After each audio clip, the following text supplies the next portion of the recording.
Estamos aqui para dar voz ao povo.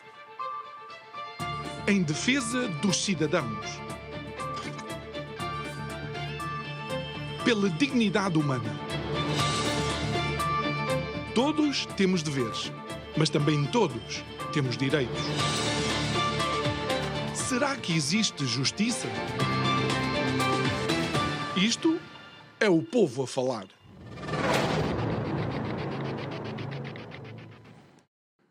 O PS abriu à discussão aquilo que são as suas propostas ou o seu programa eleitoral para as legislativas de maio deste ano.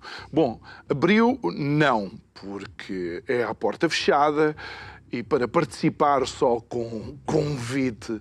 A verdade é que quando ainda o corpo mutilado do PS de Madeira não esfriou, Pedro Nuno Santos resolveu seguir em frente. Boa noite, meu nome é João Nuno Pinto e isto é o Povo a Falar. Estou consigo de segunda a sexta-feira, neste mesmo horário, emissão em simultâneo, Curiacos TV e Rádio Vida 97.1.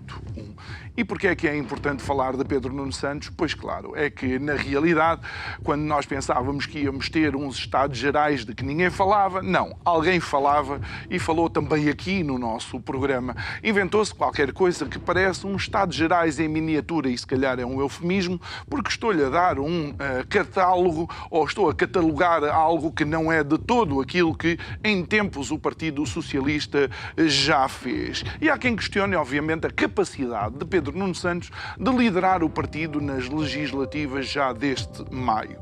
Esqueçam as sondagens, porque sim, algumas sondagens são sempre muito simpáticas, mas relembrando algo que chocou a muitos, as sondagens também davam a vitória de Kamala Harris nos Estados Unidos. Digo eu, que não percebo nada disto.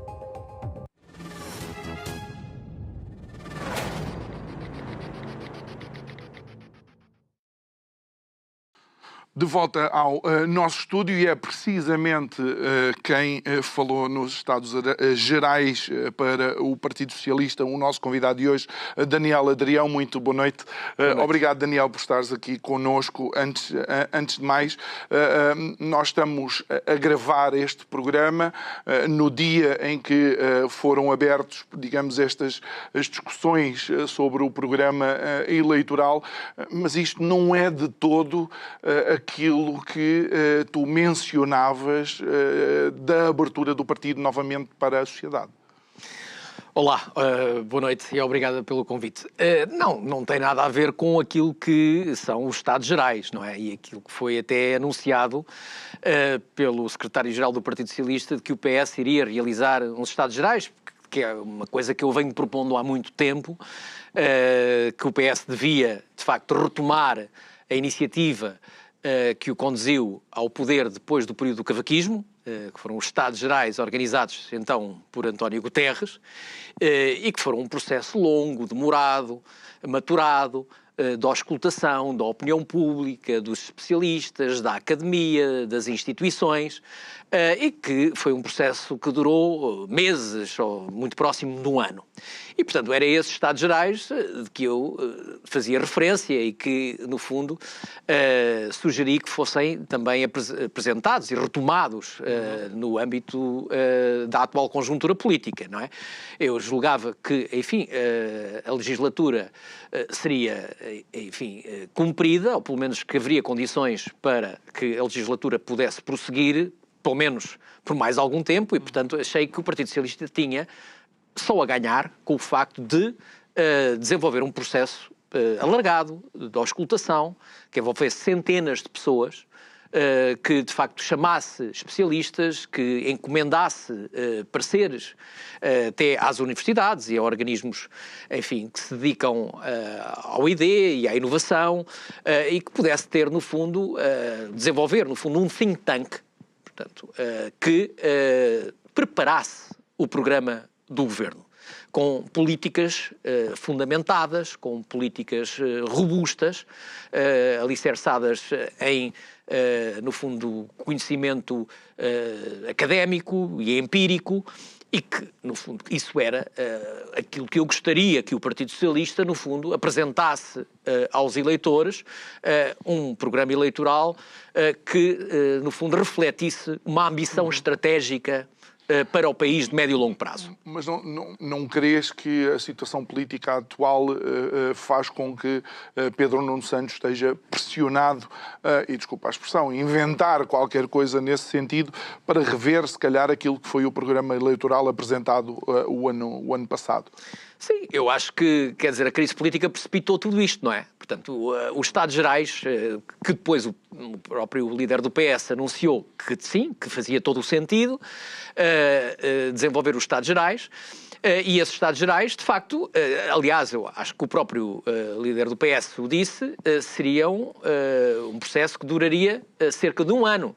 Portanto, nos moldes, no fundo, mutatis mutandis, em que foram feitos os Estados Gerais originais. Pronto.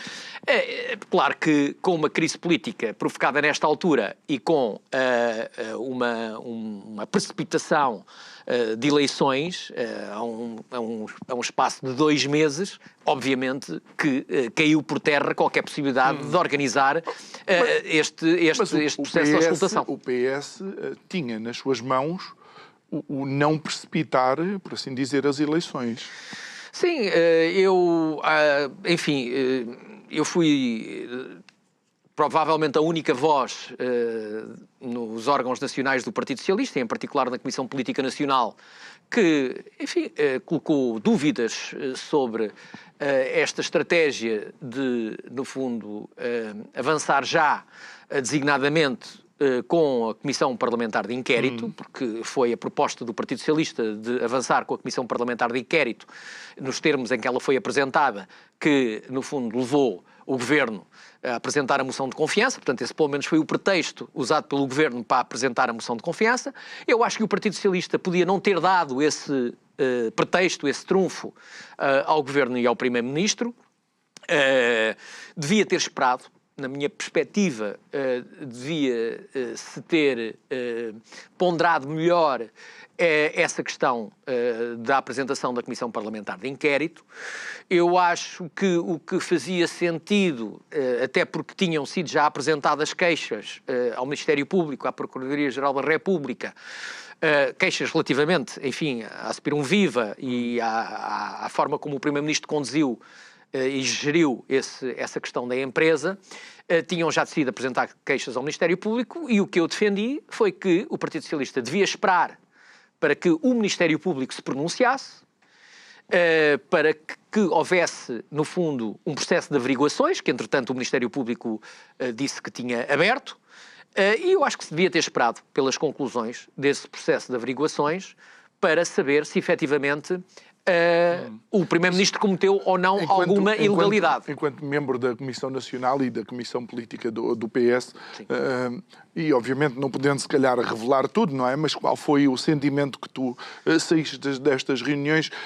Há uma sede de ir a eleições por parte eu senti que havia partido? Uma certa pressa realmente em provocar eleições, porque, quer dizer, que estabeleceu-se, penso eu, e eu aliás chamei a atenção para isso e aliás questionei isso, se havia segurança no nexo de causalidade que se estava a estabelecer entre uma eventual conduta ética menos aceitável ou até reprovável e um ilícito criminal.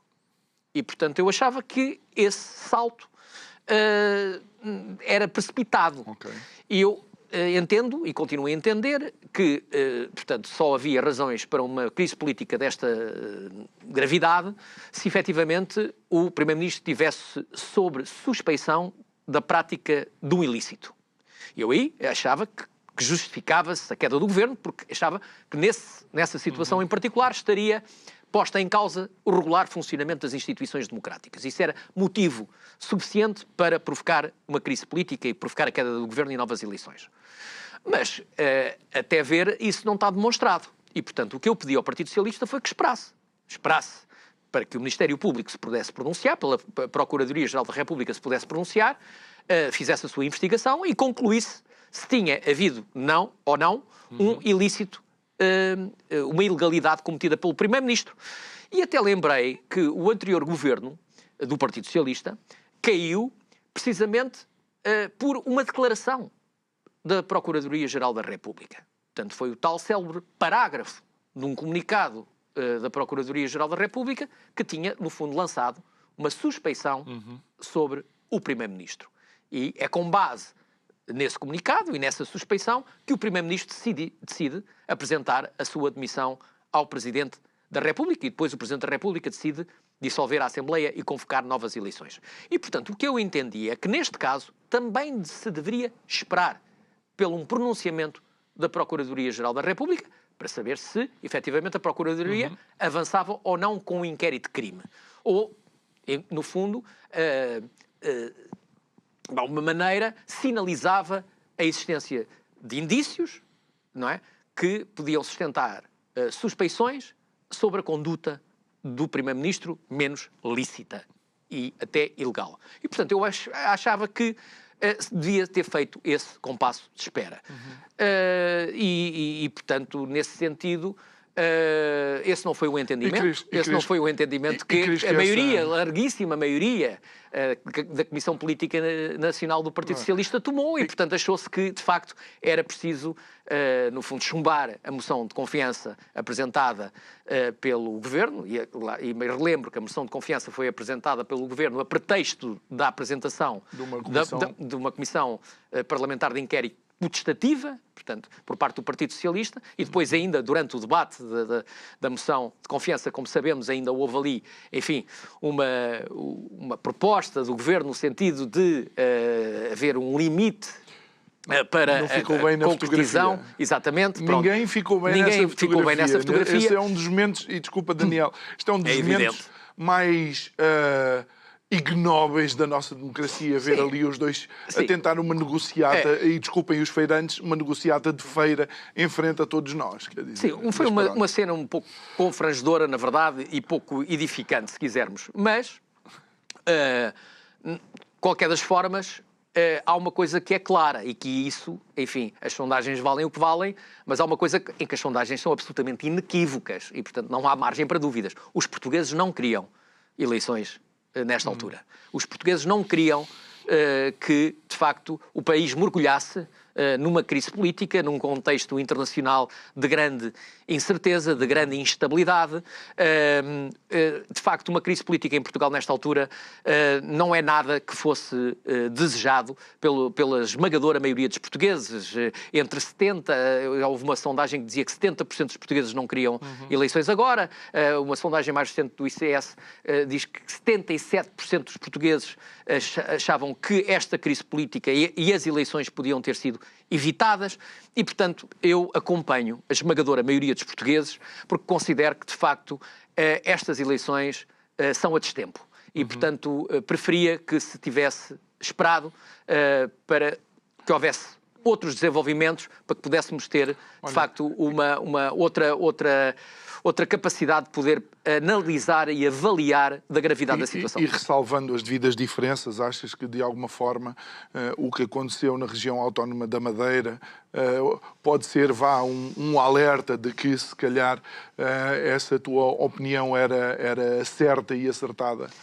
Eu acho que, enfim, o que aconteceu na região autónoma da Madeira não pode deixar de ser analisado e contextualizado e enquadrado. Quer dizer, é preciso perceber que, de facto, numa situação ainda mais grave para o próprio visado, não é? O caso do Miguel Albuquerque, que é arguído, portanto, foi formalmente constituído o arguído e, portanto, há suspeições e indícios, no fundo, da prática dos crimes pelo qual crimes, não é? Designadamente corrupção, e, portanto, mesmo num quadro desses, o que é facto é que o PSD e Miguel Albuquerque foram a eleições e ganharam e reforçaram, inclusivamente, a sua votação. Ao ano anterior. Exatamente, reforçaram a votação. Foi o melhor resultado de Miguel Albuquerque e teve, portanto, à beira da maioria absoluta e que agora conseguiu com a aliança que fez com o CDS. E, portanto, lhe garante uma maioria parlamentar para governar. E isso foi, naturalmente, penso que um revés para toda a oposição e, em particular, para o Partido Socialista da Madeira, porque, inclusivamente, o resultado do Partido Socialista da Madeira foi um dos piores de sempre. O PS passou de segunda para terceira força política na Madeira e deixou-se ultrapassar por um partido que é um partido... Que ocupa até um bocado o espaço político. Enfim, o partido até foi fundado por pessoas que tinham pertencido ao Partido Socialista. Portanto, até de alguma maneira, é um partido de dissidentes do próprio Partido Socialista. E, portanto, o partido, criado por dissidentes do Partido Socialista, ter conseguido, no fundo, ganhar e ultrapassar o Partido Socialista e destorná-lo da posição de líder da oposição, eu acho que é motivo para uma séria e profunda reflexão. E essa reflexão não se deve cingir à Madeira. Achas que houve? Não, acho que não houve. Acho que não houve. Acho que também com eleições nacionais num prazo tão curto, isso, claro, condiciona qualquer, enfim, processo de terapia de grupo e de grupo análise.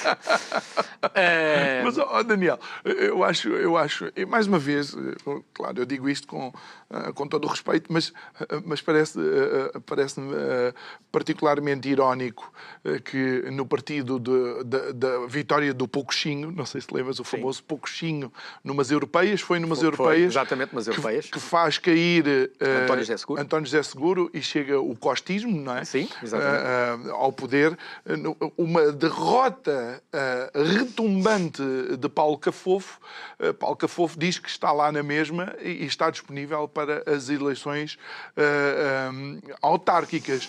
E essa falta de reflexão interna Sim, e liderará o Partido Socialista nos dois processos eleitorais, tanto nas legislativas como depois nas autárquicas, segundo ele. Portanto, eu acho que enfim, Paulo Cafofo de facto devia ter nas noites das eleições apresentado a demissão. Eu, se estivesse no lugar dele, era isso que teria feito, porque efetivamente penso que Paulo Cafofo sofreu uma pesada derrota. Isto não se trata do Partido Socialista ter ficado no fundo, em segundo lugar, onde sempre esteve. Portanto, é uma derrota muito mais pesada do que isso. Houve uma alteração da posição do PS no contexto regional. Portanto, o PS deixou claramente de ser o líder da oposição, e a diferença não foi uma diferença mínima para com a JPP, foi uma diferença clara. Portanto, a JPP ganha por uma diferença substancial. Aliás, e de facto foi uma enorme surpresa, porque mesmo as sondagens que se conheciam antes das eleições não apontavam para isso. Apontavam para um crescimento da JPP, é verdade, mas a sondagem que tinha sido feita pela RTP antes das eleições mantinha o PS como a segunda força política da região, e essa situação não se concretizou e, portanto, a derrota foi muito mais pesada do que aquilo que era expectável. E, portanto, eu acho que era bom que, de facto, o Partido Socialista na Madeira virasse a página, mudasse a sua liderança e já pudesse apresentar-se, quer às eleições legislativas, quer às eleições autárquicas, com um novo rosto e com uma nova liderança, porque eu acho que isso ajudaria a passar para o eleitorado uma mensagem de que o PS tinha aprendido com, no fundo, a mensagem clara também que o eleitorado lhe tinha dado e que, portanto, respondia, ou seja, aceitando humildemente, no fundo, a derrota e, claro. No fundo, entender aquilo que é a mensagem do eleitor. É porque às vezes, e antes de nós irmos para outra temática, Daniel, e porque eu sei que tu és alguém preocupado com isto, às vezes parece que os partidos políticos não leem bem aquilo que o voto dos portugueses quer dizer. Inclusive, é o voto ou não voto no seu próprio partido. Ou seja, Paulo Cafofo não está a ler, e o PS, pelo menos o PS Madeira, não está a ler, que os socialistas da Madeira disseram não, contigo não. É óbvio, quer dizer, em democracia, claro que nós temos que aceitar sempre aquilo que é a vontade soberana do povo e, quer dizer, é óbvio que as derrotas são sempre extraordinariamente dolorosas e ninguém gosta de sofrer derrotas. Agora, o povo é soberano e, portanto, se o povo decidiu que, de facto, não se identifica com o rumo que o Partido Socialista na Madeira estava a tomar, isso tem que ser humildemente aceite. E, portanto, é preciso que o PS aprenda a lição e diga, nós percebemos a mensagem que o eleitorado nos está a dar, recebemos essa mensagem com humildade e, portanto, vamos fazer as mudanças que o povo exige que nós façamos para reganharmos a confiança das pessoas. Isso é fundamental. Portanto, esta posição... Acredito que a pessoa não deixa de ser socialista do dia para a noite, Claro, não é? não Há é ali um disso que se build-up trata. e há Não uma há- situação. E a pessoa não confia naquela liderança, eventualmente. Exatamente, é isso mesmo. Portanto, essa é a mensagem que o povo da Madeira deu ao Partido Socialista. Espero que o Partido Socialista consiga interpretar essa mensagem e não, que lá está, não coloque a cabeça, não enfie a cabeça na areia e finja que não teve uma pesadíssima derrota nas eleições, porque teve uma das suas maiores derrotas de sempre e isso não pode ser ignorado de forma nenhuma. Ok. Daniel, vamos então àquilo que foi o primeiro tema e um dos grandes temas destas conversas ali no Largo do Rato, uma vez mais, a habitação, algo que tu já abordaste aqui e que é uma das grandes preocupações dos portugueses, obviamente, juntamente com a saúde, com a economia e outras mais. Sim, sim. Mas a habitação acima de tudo. A proposta de Pedro Nuno Santos, a ver até à data em que temos a informação, é de que se utilizem os dividendos da Caixa Geral de Depósitos para colocar esse dinheiro nas autarquias e depois as autarquias, obviamente, decidirem em termos de construção. Achas, eu não vou dizer execuível, mas é esta uma boa estratégia? Não, eu acho que o Governo Central não pode deixar de liderar esse processo. Portanto, as autarquias são parceiros importantes em qualquer processo, no fundo, dessa natureza, mas eu acho que a principal e a primeira responsabilidade é do Governo Central. E, portanto, acho que o Estado devia, no fundo, liderar esse processo. Em relação ao modelo de financiamento, pronto, os dividendos da Caixa Geral de Depósitos seriam uma possibilidade, haveria outras possibilidades, designadamente eu até apresentei, a proposta que apresentei no último congresso do PS foi que isso poderia também vir, por exemplo, das receitas do IRC, que têm disparado imenso nos últimos anos. Desde 2021 para 2024, as receitas de IRC mais do que duplicaram. As receitas em 2021 eram não chegava a 5 mil milhões de euros. Em 2024 ultrapassaram os 10 mil milhões de euros.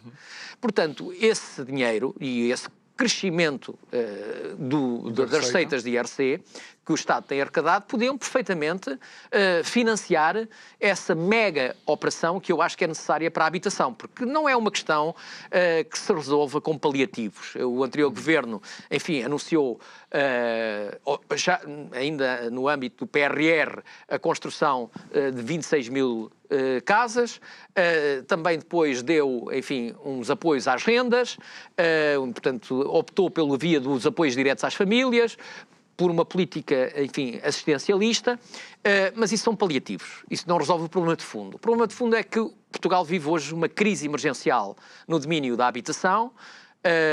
Há, de facto, necessidades gravíssimas no domínio da habitação e é preciso o país responder a isto com um projeto de médio e longo prazo. Eu gosto muito do modelo sueco. A Suécia confrontou-se com uma crise emergencial na habitação na década de 60. Por via, enfim, do pós-guerra, houve um processo de industrialização muito acelerado na Suécia. A Alemanha estava totalmente destruída e a Suécia não estava muito destruída e, portanto, estava em condições de poder responder rapidamente a um processo de reindustrialização. E assim foi. E, portanto, isso levou a que surgissem muitas fábricas e essas fábricas estavam naturalmente próximo das grandes cidades. E para que se pudesse, no fundo, responder às carências de mão de obra, houve um grande êxodo dos campos para as cidades, para as pessoas trabalharem nas fábricas. E isso criou uma enorme pressão relativamente à habitação. Não havia casas para tanta gente que se tinha mudado dos campos para as cidades. E, portanto, o governo da Suécia, no fundo, o social-democrata, fez um pacto de regime com todos os partidos para que a primeira prioridade, a prioridade estratégica da Suécia, fosse resolver o problema da habitação. E então a Suécia decidiu construir, numa década, 1 milhão de casas. E a Suécia tinha na altura, qualquer coisa como 8 milhões e meio de habitantes. E resolveu construir 1 milhão de casas em 10 anos. E fê-lo. E, portanto, porquê? Porque assumiu aquela como uma grande prioridade estratégica do país. A principal prioridade estratégica. E só para lembrar, com as complexidades climatéricas da Suécia Exatamente. E com a qualidade da construção sueca. Exatamente. Pronto. Portanto, eu acho que nós estamos numa situação em que provavelmente não precisamos de 1 milhão de casas, porque segundo os dados, Portugal precisa de níveis de construção na ordem dos 40 a 50 mil casas por ano, e, portanto, eu acho que nós devíamos apontar para construir 500 mil de casas, cerca de 500 mil casas em 10 anos. Portanto, à ordem de 50 mil casas por ano. Pronto. Com financiamento público, naturalmente, mas com parcerias com privados, porque o Estado não tem construtoras. E, portanto, é óbvio que isso tem que ser feito com as construtoras que existem no mercado, que são privadas e que também têm que ser parceiros num processo destes. Mas a verdade é que estas casas que são necessárias, Daniel, também são necessárias para uma determinada ou para determinadas classes sociais que estão, de facto, a sofrer com essa pressão na habitação. Sim, basicamente é a classe média. Aquilo que poderemos ainda, enfim, designar de classe média, porque ela está tão depauperada que, quer dizer, por vezes até é difícil falarmos de classe média. Portanto, essa tem sido, no fundo, o segmento da população mais sacrificado, porque os muito pobres beneficiaram ao longo dos anos e têm vindo a beneficiar de muitos apoios públicos e, em particular, da construção de habitação social. Sim. Não é? Praticamente as barracas foram erradicadas do país. Agora ressurgiram, não é? Mas durante muito tempo as barracas, não é? Os bairros de lata, os bairros de barracas foram erradicados. Porquê? Porque o país fez uma aposta estratégica na habitação social para a erradicação desse flagelo.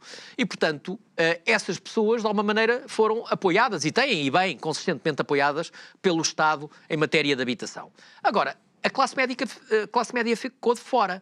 Sobretudo, o problema agravou-se sobremaneira quando começou a especulação imobiliária, a pressão do turismo, do investimento estrangeiro no imobiliário, porque o investimento estrangeiro, Portugal tem vindo, de facto, a atrair muito investimento estrangeiro, mas grande parte desse investimento estrangeiro, é preciso que se diga, tem sido no imobiliário.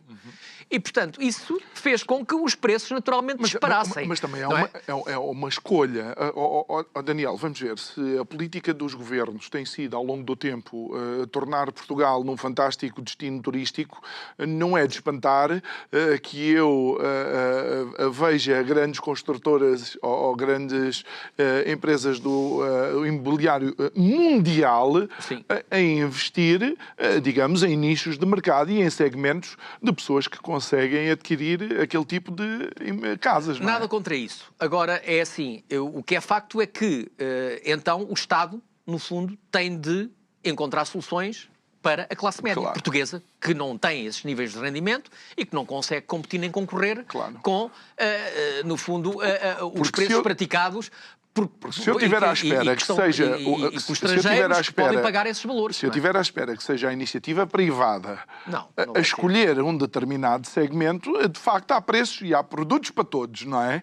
Mas, na questão da habitação, sendo um direito constitucionalmente mencionado, o Estado aqui tem alguma responsabilidade. Claro, o Estado tem responsabilidade e de facto houve decisões que, no fundo, quer dizer, não sei se deliberadamente, mas o que é facto, houve um desinvestimento do Estado na construção a custos controlados e na construção de renda acessível, em particular em Lisboa. Aliás, eu não consigo sequer compreender como é que foi possível a Câmara de Lisboa ter extinto a empresa pública de urbanização de Lisboa, é a PUL, que foi responsável durante décadas pela construção de habitação para a classe média na cidade de Lisboa. Portanto, de um momento para o outro, a empresa que, no fundo, se dedicava precisamente à construção de habitação a custos controlados e de renda acessível é extinta, pura e simplesmente. E, portanto, o seu lugar, na verdade, não foi substituído por nenhuma outra entidade que pudesse, de alguma maneira, fazer esse trabalho. Daniel, e isso foi muito grave em matéria em Lisboa. Dizer que essa pressão imobiliária existe só em Lisboa também não é verdade. Não é só em Lisboa, encontramos isso ainda no outro dia, cruzei com uma notícia que um antigo colégio do meu irmão em Massamá estava a ser ocupado por mais de 40 pessoas, creio eu. O antigo infantário onde ele estava. Quando nós falamos de Lisboa, falamos da área metropolitana de Lisboa. Todos os fins de semana, todos os fins de semana eu vou para o Algarve e não está melhor também por lá. Mas não é? Vamos cá ver. Aqui a pressão, quando se deixa de ter oferta pública de habitação na cidade de Lisboa, quem é que paga? É a área metropolitana. É as periferias da área metropolitana de Lisboa. É Massamá. Mas eu vi Massamá, Daniel, eu vi Massamá crescer. É o Conselho de Sintra, eu vi Massamá é o Conselho da Amadora. Massamá velho, depois vi começar a nascer o Casal do Olival, depois vi começar a nascer à volta do shopping de Massamá, perto da estação de Barcarena, depois o famoso Massamá Norte, agora está quase ligado até ao Cacém. A minha questão é que quando eu era jovem, eu via consistentemente empreiteiros e diversas empresas a construírem Massamá. Há uns tempos para cá, não se vê. E quando eu digo há uns tempos, devo dizer 15, 20 anos, provavelmente. Porque o mercado imobiliário mudou, houve um boom, não é? Precisamente devido à atração de investimento estrangeiro na área do imobiliário, ao boom do turismo, as duas coisas estão interligadas. E, portanto, isso fez com que o preço das casas disparasse, porque a oferta passou, no fundo, a procura passou a ser muito grande, não... Enfim, dentro do país, porque os preços que a habitação começou a atingir passaram a ser proibitivos para a maior parte dos portugueses, mas, de facto, houve um mercado externo que se começou a interessar muito por Portugal e por investir em Portugal e que, de facto, fez com que houvesse aqui um inflacionamento brutal dos preços. E, portanto, isso fez com que a classe média portuguesa não tivesse rendimentos suficientes e não tenha, neste momento, rendimentos suficientes para poder... Não tem rendimentos porque os rendimentos começaram isso é outra conversa. A diminuir, ou pelo menos a ter um menor poder de compra. Esse é que é o problema, é que os rendimentos das pessoas não acompanharam, não é? O crescimento exatamente descontrolado do preço da habitação.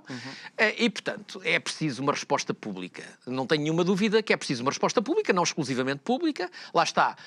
Um projeto destes é um projeto que vai injetar, no fundo, um conjunto de novas competências na sociedade portuguesa, porque vão ser precisos muitos projetistas, muitos engenheiros, muitos arquitetos, muitos urbanistas, muitos canalizadores, muitos eletricistas, muitos carpinteiros, muitos marceneiros, muitos soldadores. Quer dizer, isto para... Quer dizer, e vai-se criar, no fundo, oportunidades para a mão de obra especializada, que é uma coisa que em Portugal tem faltado. É verdade. Mas, Daniel, aliás, mas isso também parece um mínimo denominador comum. Deixa-me dizer uma coisa. Eu acho que, se calhar, era muito mais importante que houvesse uma oferta razoável para a habitação para, por exemplo, tirar a quantidade de jovens que estão até bastante mais tarde em casa dos seus pais e colocá-los a ter uma vida independente e ganhar, obviamente, as competências que queremos que os jovens ganhem, não é? Porque ao fim de 6 meses, alguém na Holanda, um dos jovens na Holanda, ao fim de 6 meses já tem condições para comprar a casa própria. Pronto, mas essa é a questão. Por isso é que eu estou a dizer. Um projeto destes ia fazer com que essa mão de obra qualificada, que está a sair do país, mesmo a de formação média, mesmo dos cursos profissionais, estou a falar precisamente dos eletricistas, dos canalizadores, dos soldadores, desse tipo de competências, no fundo, técnicas, esses jovens que saem dessas escolas de formação profissional estão a sair do país. Porquê? Porque, de facto, encontram oportunidades nesses países com remunerações muitíssimo superiores àquelas que têm perspectiva de ter em Portugal. E, portanto, um projeto destes, que é um projeto, de facto, estratégico e sistémico, vai fazer com que muita dessa mão de obra mais especializada seja retida em Portugal, porque, naturalmente, que isto vai fazer com que essas profissões também sejam melhor pagas. A mão de obra tem de ser melhor paga, porque quando há necessidade dessa mão de obra, o preço da remuneração do trabalho aumenta, não é? E, portanto, isto ia ter um impacto muito virtuoso na economia, ia ter um efeito spillover sobre a economia em muitos domínios. E, portanto, é um projeto que eu acho que tinha claríssimas vantagens e que ia ajudar muito a economia portuguesa. E ia ter retorno na própria economia. Pronto. E, naturalmente, que é preciso perceber o seguinte. Hoje, quase 40% do custo da construção em Portugal é para impostos. É para impostos. É para IMT, é para IMI, é para IVA, é para IRC, é para imposto de selo, é para taxas urbanísticas. E, portanto, se o Estado, no fundo, prescindir destes impostos, não é? Logo aí o preço da habitação cai brutalmente. Não é? Ainda para mais, quer dizer, o Estado tem muitos terrenos. É proprietário de muitos terrenos e muitos edifícios, não é? Que muitos deles até, inclusivamente, estão devolutos. Ora bem, portanto, isso permitia que a construção ficasse por um preço muito mais baixo do que aquele que custa atualmente, não é? Para já não falar de que depois não havia as mais-valias, não é? Que são próprias da economia de mercado, não é? De mercado aberto. Portanto, isto, no fundo, seria um projeto em que o custo da habitação cairia bastante, por isso é que eu acho que era suficiente para construir, por exemplo, 50 mil casas por ano, qualquer coisa como 5 mil milhões de euros, porque o custo da habitação vai baixar. O custo de construção da habitação baixa automaticamente. E isso até tem um efeito sobre o resto do mercado, porque vai obrigar, porque aumentando a oferta, vai haver, no fundo, mais capacidade de o próprio mercado se ajustar. E, portanto, o preço, mesmo dos privados, pode baixar. E isso é sempre numa perspectiva que sempre foi algo que na cultura portuguesa sempre foi muito evidente, que é ter a posse da casa, ou seja, possuir o imóvel. Aquilo é como se fosse um ativo das famílias. Mas falaste na Suécia, podemos falar de outros países nórdicos e escandinavos, na Noruega, onde eu tenho também muita família. Eles não sentem necessidade nenhuma de que a casa seja deles e que eles conseguem, por exemplo, no mercado de aluguer, viver com as suas famílias tranquilamente em ótimas casas. Sim, é verdade. Também há aqui o mercado de arrendamento em Portugal também sofreu um conjunto de vicissitudes, que já vem, aliás, do Estado Novo, designadamente a questão do congelamento das rendas, designadamente em Lisboa. E isso fez com que muita gente se retraísse de colocar os seus imóveis no mercado de arrendamento. Essa realidade, enfim, mudou, porque, entretanto, essas leis foram alteradas, mas ainda assim não há uma grande tradição, de facto, do arrendamento em Portugal. E essa é outra área onde o Estado também pode fazer a diferença, porque há vários projetos, neste momento em curso, poucos ainda, muito poucos, mas existem, por parte, designadamente, da Câmara de Lisboa, de construção para renda acessível. Lá está. E o que é a construção para renda acessível? A construção para renda acessível é a construção, precisamente para a classe média, que não tem condições de poder, de facto, responder aos preços de mercado, e que tem acesso à habitação por um preço justo, em termos de arrendamento. E, normalmente, esse preço é aferido em função dos rendimentos do agregado familiar. Por exemplo, é fixado em 30% do rendimento do agregado familiar, é fixada a renda. Portanto, ela é variável, depende de agregado para agregado. E, portanto, isso é um critério justo, equilibrado e que permite, de facto, às pessoas ter uma habitação, não é sua, é arrendada, mas permite resolver esse problema. Portanto, é alguma coisa, é de facto um tipo de medida que eu acho que é importante. Sim, mas o problema é esse, é que hoje em dia as rendas em Lisboa estão caríssimas.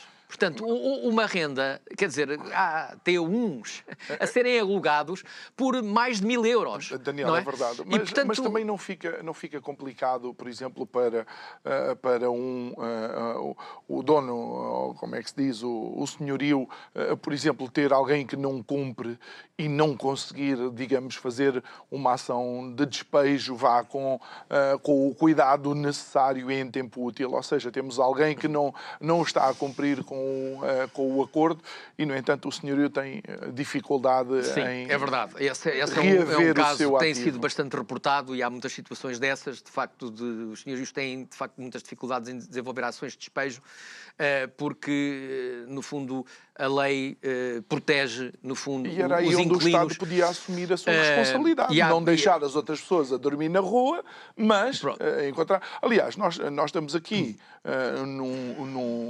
num sítio, num local, não é? Aqui na zona de Loures, onde um autarca do PS, até com a própria habitação social, ele se viu confrontado com incumprimentos de rendas de 4 euros mensais. Sim, é verdade.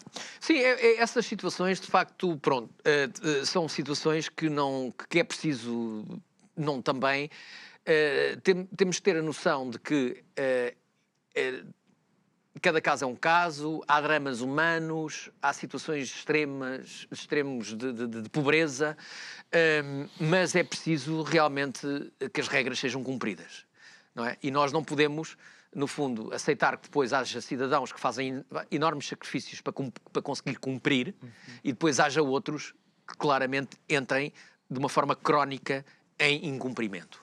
E, portanto, não podemos, no fundo, aceitar essas situações. Devemos tentar ajudar as pessoas, devemos tentar compreender a sua situação familiar. Há situações de doença, há situações de infortúnio muito grave que têm que ser atendidas. Claro. Têm que ser atendidas. Portanto, isto não pode ser também uma coisa decidida de uma forma completamente 40% implacável. 40% de incumprimento ainda Sim, é uma exatamente. porcentagem Sim, muito, é isso. muito por isso, elevada. Não é? acho que é preciso bom senso, mas é preciso, de facto, que haja regras e que as regras sejam Daniel, cumpridas. há pouco falavas de pacto de regime relativamente à habitação, e porque é o tema que também estamos aqui a abordar. A minha grande questão é que os pactos de regime em Portugal são sempre feitos com os dois grandes partidos.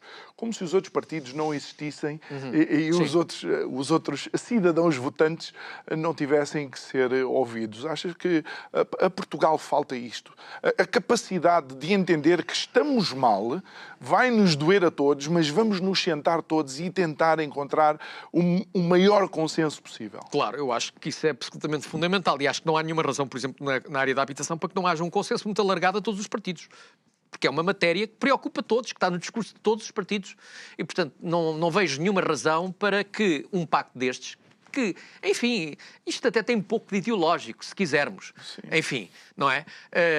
Porque eu acho que mesmo este governo, por exemplo, aumentou a aposta na construção de habitação. O anterior governo tinha definido 26 mil casas até 2026 e este governo aumentou a fasquia para 56 mil até 2030. Portanto, claramente, no fundo, é uma preocupação. Portanto, e não tenho nenhuma dúvida que os outros partidos à esquerda do PS ou os outros partidos à direita do PSD não acompanhem, no fundo, esta preocupação e não estivessem disponíveis para uma estratégia destas. Agora, isto tinha que ser algo absolutamente concertado e assumido pelo Estado e pelo Governo Central. Por isso é que eu acho que esta questão não deve ser deixada exclusivamente para as autarquias. Acho que não devem ser as autarquias a liderar este processo. Acho que tem que ser o Governo Central, em colaboração, obviamente, em parceria com as autarquias, mas a iniciativa tem que ser uma política pública liderada pelo Governo, com um largo consenso com os partidos e ao nível do Parlamento, e, portanto, tem que ser uma ambição e uma estratégia nacional. Acho que isso é absolutamente fundamental. Porque nós, no fim, temos que pedir contas ao Governo. Não é a autarquia A, nem a autarquia B, nem a autarquia C. É ao Governo. Porque se a estratégia falhar, quem tem de ser responsabilizado são os governantes. Não é? E, portanto, eu acho que tem que haver uma direção muito clara, uma liderança muito clara por parte do Governo num processo destes e, portanto, acho que deve ser o Governo a propor esta política e acho que há todas as condições para que esta estratégia possa ser implementada e há até, do ponto de vista financeiro hoje, felizmente em Portugal, penso eu, condições para avançar com este projeto de a 10 anos, não é? Nós podermos definitivamente resolver os problemas de carência habitacionais em Portugal por gerações. Foi exatamente isso que fizeram os suecos. Na década de 60 resolveram os graves problemas que tinham de habitação e, por gerações, deixou de ser uma questão importante para a Suécia. E, portanto, nós precisamos de fazer isso. Porque isso é governar, lá está, a pensar nas próximas gerações. Não é governar a pensar nas próximas eleições. E há uma grande tendência dos políticos, infelizmente, que temos tido, de apenas governarem em função de ciclos eleitorais. E agora até são miniciclos eleitorais. Portanto, nenhum país, de facto, consegue ter uma política sustentada e com uma visão estratégica respondendo a miniciclos ou a ciclos eleitorais. É preciso, por isso, pactos de regime em áreas estratégicas. Eu acho que a habitação é claramente um desses casos, mas há outras. Eu tenho sido também um grande defensor de um pacto estratégico, não é? No domínio da reforma do sistema político e, em particular, da reforma do sistema eleitoral. Acho que é outra matéria onde é necessário e urgente um consenso, precisamente para que os políticos possam ser responsabilizados. Precisamente para que haja um maior escrutínio, uma maior transparência, maior accountability, maior capacidade dos cidadãos poderem controlar os políticos. É fundamental que os cidadãos controlem os políticos. E hoje os cidadãos, em Portugal, não têm praticamente nenhum mecanismos de controlar os políticos. Porque, designadamente agora, nesta questão da crise política. Ora, se os deputados que estão na Assembleia da República, em vez de responderem ao líder do partido e ao diretório partidário, tivessem que responder aos cidadãos que os elegem, se calhar não se tinham precipitado para uma crise política com a facilidade com que o fizeram. Porque sabiam que iam ser penalizados pelos seus eleitores que não desejavam esta crise política. Mas como os deputados apenas devem obediência ao líder do partido e ao diretório partidário, limitam-se a fazer aquilo que o líder diz e determina. Enfim, e depois até assistimos àquela situação, enfim, do deputado Fernando Medina, que foi obrigado, segundo ele, a seguir a disciplina de voto e a ter votar contra a moção de confiança do Governo, mas depois faz uma declaração de voto a dizer que só o fez porque estava obrigado, porque não concordava e se tivesse tido liberdade não teria votado contra a moção de confiança. Um dos maiores sinais de responsabilidade e responsabilização para a nossa não democracia? Não tenho nenhuma dúvida. Quer dizer, não tenho nenhuma dúvida. Se aqueles deputados que estão sentados na Assembleia da República fossem eleitos diretamente pelos cidadãos através de voto nominal, não é? Não pensavam 2, 3, 10 vezes antes de tomar aquela decisão. Aliás, iam primeiro ouvir os seus eleitores. Iam auscultar para saber o que é que os eleitores pensavam. E como os eleitores, não é, segundo as sondagens, entre 70% a 80% não queria esta crise política, não é? É óbvio que os deputados não avançariam de cabeça, não mergulhavam de cabeça nesta crise política, porque sabiam que os eleitores, que no fim do dia iam votar neles, não queriam esta crise política. E, portanto, nós temos esta crise política porque temos um sistema partidocrático em que quem manda são os líderes dos partidos e os diretórios partidários. Não são os cidadãos. Porque se fossem os cidadãos a decidir, nós já sabemos que esta crise política não tinha acontecido e que não ia haver eleições nesta altura. Isso significa que, de facto, em termos de cidadania, temos que nos envolver cada vez mais? Com certeza. Isso é absolutamente fundamental. Por isso é que eu continuo a dizer... E, enfim, sou uma voz completamente isolada, mas não me importo quando digo que a mãe de todas as reformas é a reforma do sistema eleitoral. Porque é essa reforma que permite aos cidadãos terem poder para poderem controlar os políticos. Mas é essa reforma que os dois principais partidos não querem. Daniel Adrião, obrigado uma vez mais por ter estado aqui connosco e, acima de tudo, obrigado por, num curto espaço de tempo, te teres disponibilizado para vir até aqui. Foi um gosto. Para esta conversa. Obrigado a si também que nos acompanha nesta conversa. Sabe que pode rever esta e outras subscrevendo o nosso canal de YouTube. Vá até até ao YouTube, subscreva o Isto é o Povo a Falar. Mas se gosta de ouvir pela manhã as conversas, enquanto vai deixar os seus filhos à escola ou vai a caminho do seu local de trabalho, já sabe, pode, a partir das 6 da manhã, nas principais plataformas de podcast, ouvir a conversa em formato de podcast. E quero convidá-lo também a visitar então esta proposta de reforma do sistema eleitoral que o Daniel Adrião nos propõe. Há de estar no link da nossa programação e do nosso banner. O resto, boa noite e muito obrigado.